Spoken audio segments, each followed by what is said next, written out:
नमस्कार, मैं श्याम नंदन कुमार आपका एसएन के क्लासेज में स्वागत करता हूं। आज हम लोग भारत की राज्य व्यवस्था के अंतर्गत पढ़ रहे हैं संविधान की प्रमुख विशेषताएं। यह भारत की राज्य व्यवस्था के अंतर्गत हम लोग तीसरे चैप्टर को कवर कर रहे हैं और यह भारत की राज्य व्यवस्था के अंतर्गत हमारा तीसरा लेक्चर है।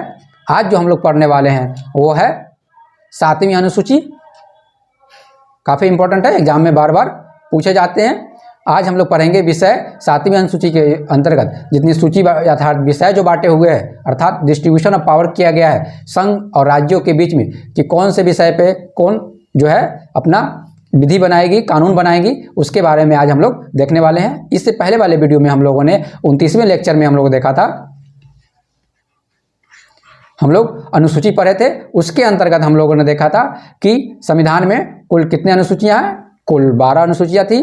ठीक, अभी वर्तमान में संविधान में कुल 12 अनुसूचियां हैं और इसके अंतर्गत हम लोगों ने देखा था कि कौन कौन सी अनुसूची इंपॉर्टेंट है एग्जाम के लिए और उस अनुसूची के अंतर्गत क्या क्या हमें पढ़ना है और कितना पढ़ना था। इन सब चीज़ों के बारे में हम लोगों ने इससे पहले वाले वीडियो में अर्थात 29वें लेक्चर में हम लोगों ने कवर किया है। आज तीसरा लेक्चर जो है हमारा वो 7वीं अनुसूची को देखना है। इसके अंतर्गत जो विषयों का जो पावर डिस्ट्रीब्यूशन जो किया गया है संघ केंद्र सरकार में और राज्य सरकार में, उसको देखेंगे और उसको आपको क्या देखेंगे, सूची के रूप में देखेंगे।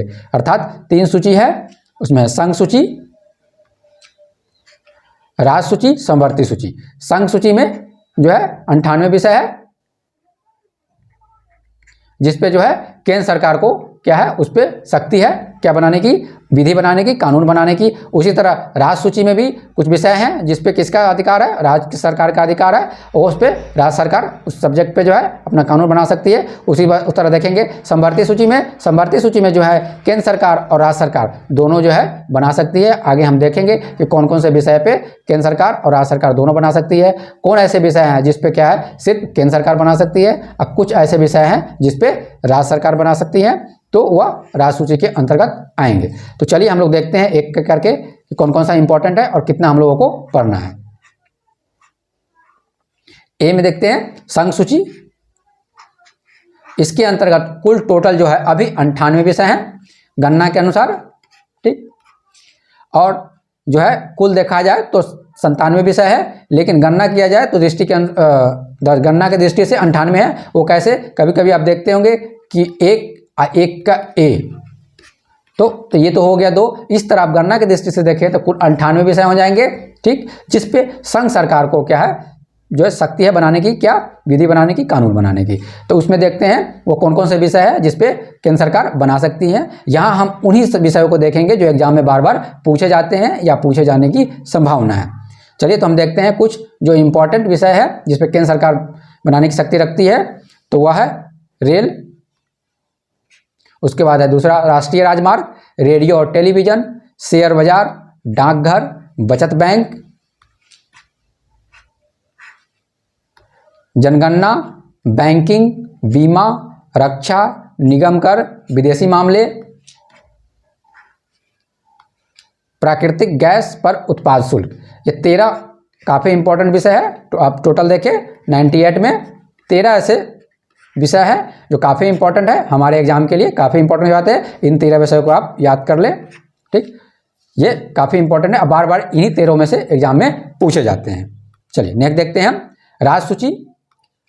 जैसा कि राज्य सूची पे हमने देखा था कि संघ सूची पे था किसके बनाने का अधिकार था, केंद्र सरकार को। उसी तरह राज्य सूची पे है के अंतर्गत जो विषय है उस पर राज्य सरकार को जो है अधिकार है क्या बनाने की, कानून बनाने की, विधि बनाने की। ठीक है, तो उसके अनुसार देखें कुल 59 है गणना की दृष्टि से और कुल देखा जाए तो 66 है।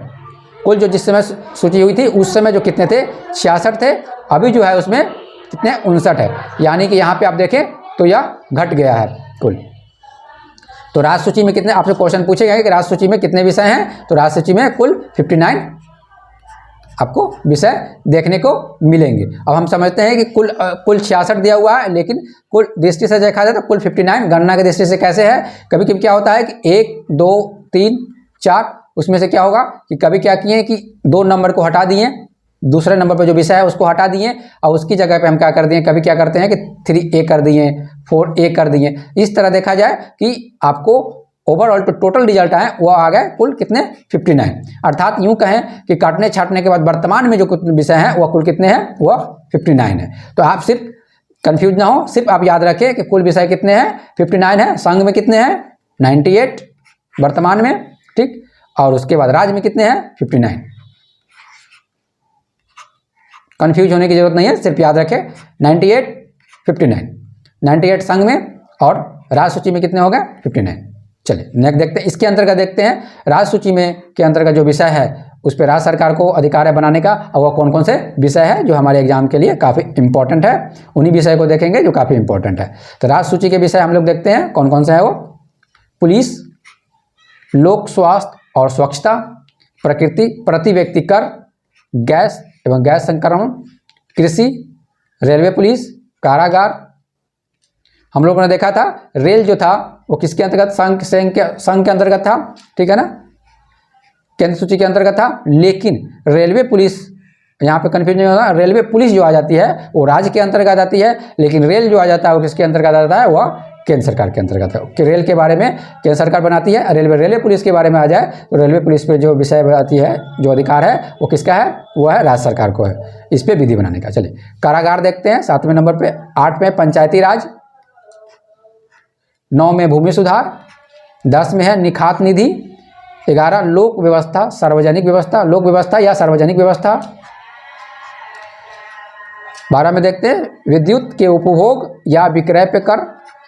13 में है प्राकृतिक गैस के राज्य में विक्रय पर कर, ये काफ़ी इंपॉर्टेंट है, प्राकृतिक गैस के राज्य में विक्रय पे कर, ये किसके अंतर्गत आ जाएगा, यहाँ कन्फ्यूज नहीं होना है, यहाँ जो है यह राज्य सरकार या राज्य सूची के अंतर्गत आते हैं। क्या, प्राकृतिक गैस के राज्य में, प्राकृतिक गैस है उसको राज्य में जब विक्रय करते हैं, जब बेचते हैं तो उस पर कर लगाने का किसका, तो वो आ जाएगा राज्य सरकार के अंतर्गत आ जाएगा।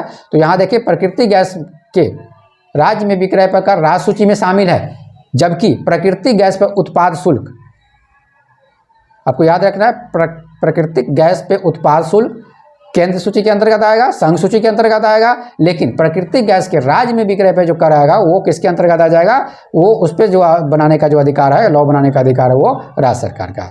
तो यहाँ इस दोनों में कंफ्यूज नहीं होना है। चलिए समवर्ती सूची देखते हैं, ये सब हम 7वीं अनुसूची के अंतर्गत पढ़ रहे हैं। 7वीं अनुसूची के अंतर्गत 3 सूचियों में बांटा गया है, केंद्र सूची, राज्य सूची, समवर्ती सूची, और हम लोग देख रहे हैं तीसरे नंबर वाली समवर्ती सूची। समवर्ती सूची में कुल 47 विषय, गणना के दृष्टि से कितने हैं 52। कैसे हम लोगों ने देखा कि कैसे ये बढ़ जाते हैं, किसी 1 है 2 है 3 है तो उसमें ए बी करके जो जुट गया, ठीक है ना, इस तरह देखें तो जनसंख्या, इस तरह देखें तो संख्या क्या हो गई, बढ़ गई उसकी। इस तरह देखा जाए तो कुल 47 विषय हैं, ठीक है ना, और लेकिन गणना की दृष्टि से देखें तो वह 52 हो गए हुए हैं, ठीक। तो आपको ज़्यादा कन्फ्यूज नहीं होना, सिर्फ यहाँ भी याद रखना है समवर्ती सूची में कितने हैं, समवर्ती सूची में 52 है, ठीक। कोई बच्चे 47 पे अड़ जाए कि नहीं 47 ही हैं तो उनसे झगड़ा नहीं करना है, ठीक। आपको सिर्फ याद रखने हैं कि वो उसमें 52 विषय है, ओके। चलिए हम आगे देखते हैं। कानून बनाने का अधिकार संघ या राज्य दोनों को है। समवर्ती सूची में, समवर्ती सूची में आपको देखिए इस पे जो बनाने का अधिकार है, कानून बनाने का अधिकार जो है संघ तथा राज्य दोनों को है। हम लोगों ने देखा था जो संघ सूची पे केंद्र सरकार का, राज्य सूची पे राज्य सरकार का, लेकिन समवर्ती सूची पे कानून बनाने का अधिकार संघ तथा राज्य दोनों को है। इसके अंतर्गत देखते हैं कौन कौन से विषय काफ़ी इंपॉर्टेंट है। टोटल हमने पहले ही बताया कि टोटल 52 विषय को रटना इतना आसान नहीं है, ठीक है ना, इंपॉर्टेंट भी नहीं है हमारे लिए इतना रटना, जितनी ज़रूरत है उतना ही से अपना काम चलाया जाए, ठीक है ना। हम लोग यहाँ देखेंगे कौन कौन सा इंपॉर्टेंट है जो एग्जाम में पूछे जाते हैं। चलिए देखते हैं। समवर्ती सूची में आर्थिक और सामाजिक योजना, आपराधिक मामले, जनसंख्या नियंत्रण और परिवार नियोजन, ये काफ़ी इंपॉर्टेंट है, बार बार एग्जाम में पूछे जाते हैं। जनसंख्या नियंत्रण और परिवार नियोजन किस सूची के अंतर्गत आते हैं, तो यह समवर्ती सूची के अंतर्गत आते हैं। और समवर्ती सूची पर किसका अधिकार है बनाने का, केंद्र और राज्य सरकार दोनों का बनाने का अधिकार। फिर शिक्षा, इससे भी काफ़ी इंपॉर्टेंट पूछे हैं, शिक्षा किस सूची के अंतर्गत आते हैं, तो यह समवर्ती सूची के अंतर्गत आता है, ठीक है ना। उसी तरह वन भी किसके अंतर्गत आता है, वो भी समवर्ती सूची के अंतर्गत आते हैं, ठीक। ये दोनों पहले जो थे वो राज्य सूची के विषय थे, लेकिन इसकी महत्व को देखते हुए क्या किया गया, इसको समवर्ती सूची में डाल दिया गया ताकि इस पर केंद्र सरकार भी बना सके और केंद्र सरकार राज्य सरकार दोनों मिलकर अपना बना सके। शिक्षा और वन को दोनों को रख दिया गया था, समवर्ती सूची में रख दिया गया है। 6ठे नंबर पे है विवाह, विवाह विच्छेद अर्थात तलाक और गोद लेना, ये जो है आपको ये भी समवर्ती सूची के अंतर्गत आते हैं। जानवरों के प्रति क्रूरता की रोकथाम, ठीक है ना, जानवरों के प्रति क्रूरता की रोकथाम ये भी समवर्ती सूची का है। और विद्युत ये भी जो है समवर्ती सूची के अंतर्गत आते हैं। तो इस तरह हम लोगों ने 3 सूचियों को देखा। 3 सूची के अंतर्गत हम लोगों ने देखा कौन किसके अंतर्गत कितनी पावर है, कौन किस विषय पे बना सकता है अपना लॉ। अब आगे कुछ इंपॉर्टेंट पॉइंट है जो एग्जाम में पूछे जाते हैं। जैसा कि हमने देखा था वन और शिक्षा, ये पहले राज सूची के विषय थे, लेकिन इसको 42वें संशोधन अधिनियम, ठीक है ना, या यूं बोले 42वें संविधान संशोधन अधिनियम 1976 के संशोधन करने के बाद इसको क्या कर दिया गया, समवर्ती सूची में डाल दिया गया, ठीक है ना। तो क्वेश्चन बार बार पूछे जाते हैं कि शिक्षा को राज्य सरकार से लेकर समवर्ती सूची में डाल रहे हैं कि किस संशोधन के द्वारा किया गया था, तो वह 42वें संविधान संशोधन के द्वारा, 42वें संविधान संशोधन अधिनियम 1976 के द्वारा क्या कर दिया गया था, शिक्षा और वन दोनों को क्या कर दिया गया था, राज्य सूची से लेके उसको समवर्ती सूची में डाल दिया गया था। क्यों डाल दिया गया था, इसकी महत्व को देखते हुए, ठीक है ना, इसकी महत्व को देखते हुए इसको क्या किया गया था, राज्य सूची से लेकर समवर्ती सूची में डाल दिया गया था, ताकि केंद्र सरकार भी इस पर चाहे तो लॉ बना सके। नेक्स्ट हम देखते हैं कुछ ऐसी शक्तियां होती हैं, ठीक है ना, अवशिष्ट विषय बोलते हैं उसको। कुछ ऐसे विषय हैं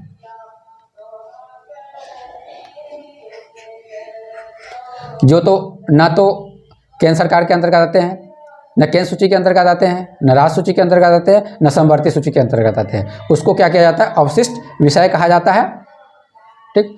और यह जो विषय है वो किसके अंतर्गत, कौन किसका पावर अधिकार है बनाने का, उसका है केंद्र के अधीन आ जाते हैं, अर्थात केंद्र सरकार इस पे जो है बनाने का अधिकार रखती है। लेकिन ये ऐसे विषय हैं जो आप देखें तो उन सूची जो 98 देखे थे, 98 सूची में आपको देखने को न मिलेगा, ना ही आपको वहाँ पे है 59 जो दिया हुआ है उसमें ना मिलेगा आपको देखने के लिए, ना ही समवर्ती सूची में आपको यह विषय देखने को मिलेंगे। यह ऐसे विषय हैं जो भविष्य में आते हैं, सामने आते हैं, नए नए विषय होते हैं और उसको अब नहीं पता चलता है तो उसको अवशिष्ट विषय में रख दिया जाता है। जैसे यहाँ देखें हम अंतरिक्ष अनुसंधान, या आपसे क्वेश्चन पूछा जाएगा कि अंतरिक्ष अनुसंधान जो का विषय है वह किसके अंतर्गत आते हैं, संघ सूची, राज्य सूची, समवर्ती सूची, या इनमें से कोई नहीं, तो आपका आंसर होना चाहिए डी, इनमें से कोई नहीं।